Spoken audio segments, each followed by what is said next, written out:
Voici la vidéo de présentation du Huawei Ascend Mate. Il s'agit de ce qu'on appelle une phablette, c'est-à-dire un terminal à mi-chemin entre un smartphone et une tablette tactile. D'emblée, on est surpris par l'impressionnante taille de l'écran tactile. La diagonale fait 6,1 pouces. Les tranches restent assez fines. Au dos, la coque jouit d'un revêtement soft touch plutôt agréable. Le haut-parleur est situé au bas du capot, ce qui est un petit peu regrettable une nouvelle fois. Au sommet, on trouve l'appareil photo accompagné d'un flash. La coque arrière ne peut pas s'enlever, on ne pourra donc pas avoir accès à la batterie. Le port micro SD est donc déporté sur cette tranche.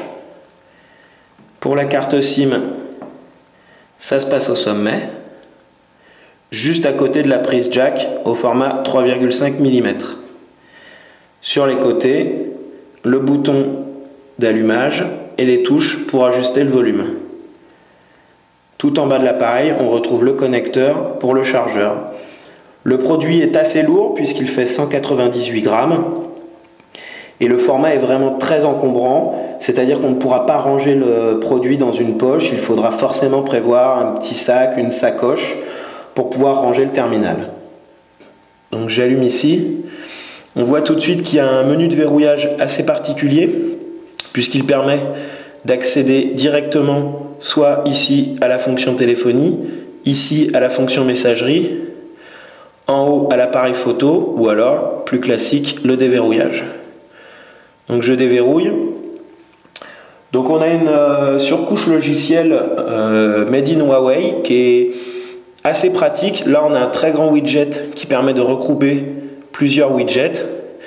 Donc là c'est assez sympa pour créer des environnements.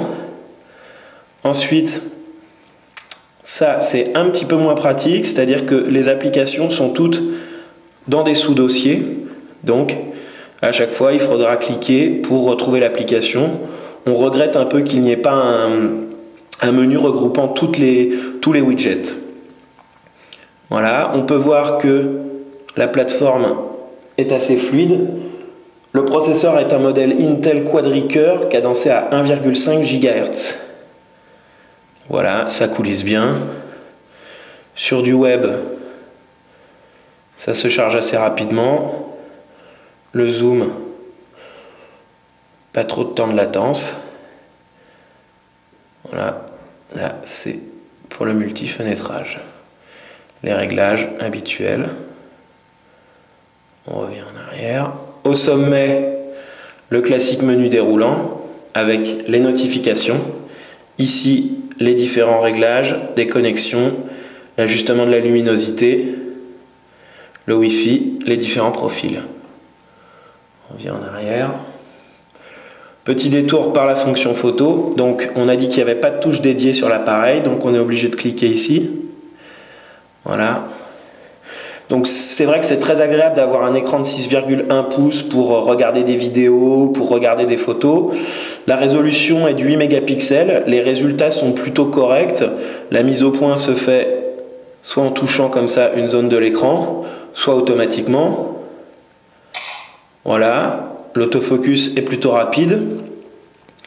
On trouve quelques réglages assez classiques. Donc ici, les différents modes de prise de vue. Ici, la panoplie des effets, plutôt sympathique. Et ça, qui est un petit peu plus original, voilà. On retrouve des effets à mettre sur des portraits ou des autoportraits. C'est un petit peu, ça nous fait penser un peu au logiciel PhotoBoost qui permet de réaliser à peu près les mêmes choses. La fonction vidéo, voilà, juste on coulisse, on passe en vidéo.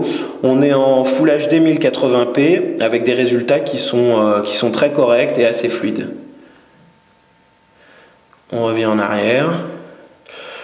Pour la musique, donc on a le choix entre soit l'application musique, qui est assez sommaire, soit dans les Google Apps, Play Music, qu'on a déjà présenté. Pour le partage, on a AirSharing, qui est assez simple en fait, et qui permet de transférer très simplement des photos ou des vidéos depuis le Ascend Mate vers un ordinateur, vers une tablette, voire vers un téléviseur. Du côté de l'autonomie, le produit intègre une impressionnante batterie 4050 mAh. Lors de nos tests, le terminal s'est vraiment monté très autonome. On a testé de manière intensive la plupart des fonctionnalités et il a fallu recharger le produit après près de 40 heures. Donc les utilisateurs les moins gourmands pourront se passer de chargeur durant presque 3 jours. Et honnêtement, pour épuiser la batterie en une seule journée, il faudra vraiment passer sa journée à regarder des vidéos, à surfer sur le web, vraiment pour que le terminal soit à plat en fin de journée. Pour le stockage, on a 2 Go en mémoire interne. Ici, j'ai déjà dit le port micro SD. En termes de prix, le Huawei Ascend Mate est commercialisé aux environs de 370 € hors pack, ce qui est plutôt un prix correct quand on connaît le prix de ses concurrents directs que peuvent être le Galaxy Note 2. Après, c'est vrai que le produit séduira uniquement les vrais fans de grand écran. C'est un produit qui reste très encombrant, qui est difficile à transporter. On a encore du mal à voir à qui peut s'adresser ce produit-là parce qu'il est tout de même moins confortable qu'une tablette au format 7 pouces et il est beaucoup moins nomade qu'un smartphone avec un écran 5 pouces.